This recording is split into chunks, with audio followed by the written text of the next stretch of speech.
So this is our home away from home in Koh Phangan. We're staying in a little bungalow. It's equipped with a kitchen, a queen-size bed. Actually, I think it might be king-size.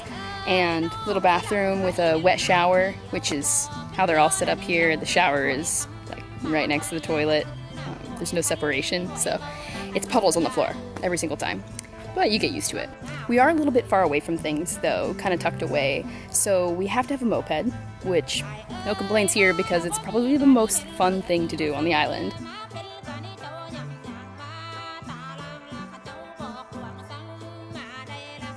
Jordan and I are hiking our way up to the first waterfall that we'll hopefully get to see on this trip. We're technically in dry season right now, but it rained all last week, so fingers crossed that we'll get to see some water. Well, I'm hot and tired and out of breath, and there's not much of a waterfall to speak of, but there is water, and there's a pool that runs down this way, but it's filled with all the locals. It seems to be like this is their swimming spot on a Sunday, so we found a little tiny pool up here that might be a little bit dirty, but it's cool enough to swim in, so I'm taking a dip. Good thing I'm not afraid of bugs.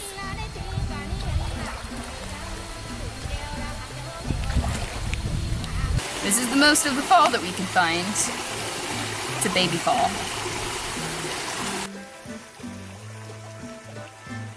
So we're going back to the beach. Back to the beach. Back to the beach. Back to the beach.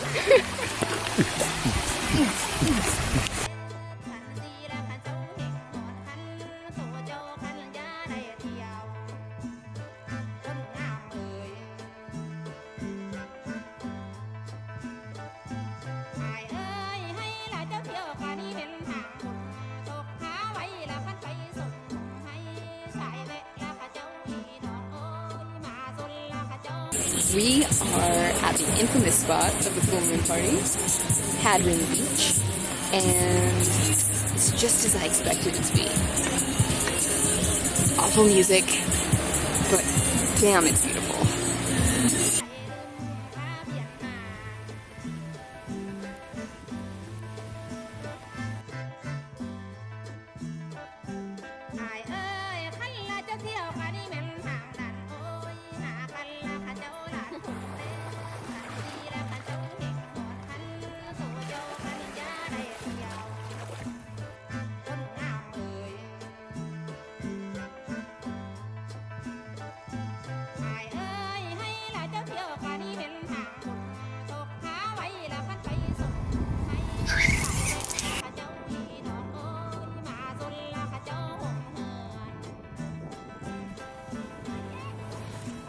If you've never seen a cashew tree before, this is what the fruit looks like.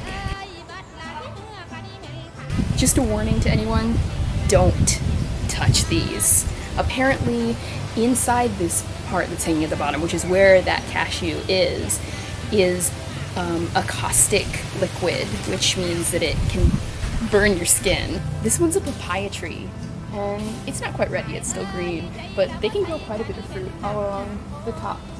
Huge bulbs of fruits all around here. This one's only got one little one right now. They're just growing wild everywhere.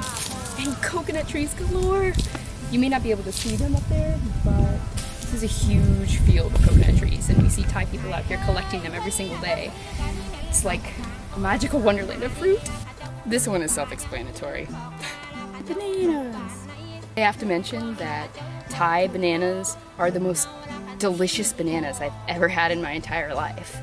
They are so much more flavorful than the strain of bananas that is mass produced. If you don't know anything about strains of bananas, you should know that because we only breed that one type of banana, you're actually breeding out special strains of bananas that in the future we won't see anymore. And that would be really sad.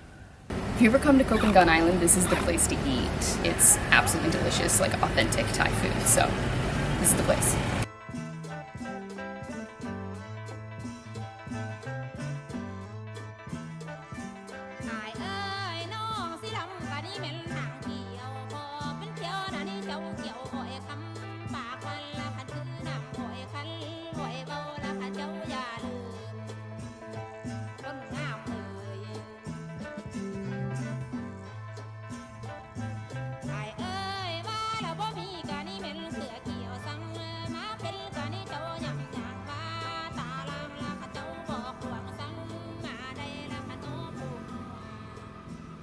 After being in Koh Phangan for the last few weeks and being in Thailand for a month and a half now, we're pretty exhausted.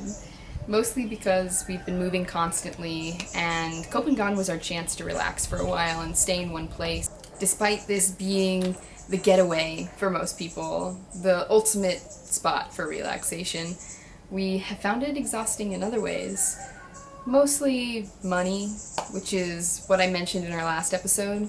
And as our time in Thailand comes to a close, we wanted to do something really intentional to end this leg of our journey. So tomorrow we start Vipassana, which is a 10-day silent meditation retreat. It seemed appropriate since throughout our travels we've been searching for ourselves amidst the chaos. And I think it's time to search within for a while and quiet our minds. I look forward to sharing with you the new epiphanies that next week brings. But it may be a while once we're done, because as soon as we leave Vipassana, we will be taking off from Thailand. Like I said, we're running out of money and we had to figure out what to do next. And instead of giving up and going back home, which probably would have been even harder, to be honest, we decided to go to Australia. Australia has a great program called a working holiday visa, where you can stay for a year and get any job you like. So we're going to take advantage of this opportunity and hopefully explore the beauties and culture of Australia while earning a little bit more money so we can continue our traveling. I'm sure we'll get plenty of stunning footage from our next adventure to share with you, and lots of other personal discoveries. So please stick around. We have so much more to share. If you haven't, click that little button down there to subscribe, and hopefully we'll see you in the next chapter of our journey.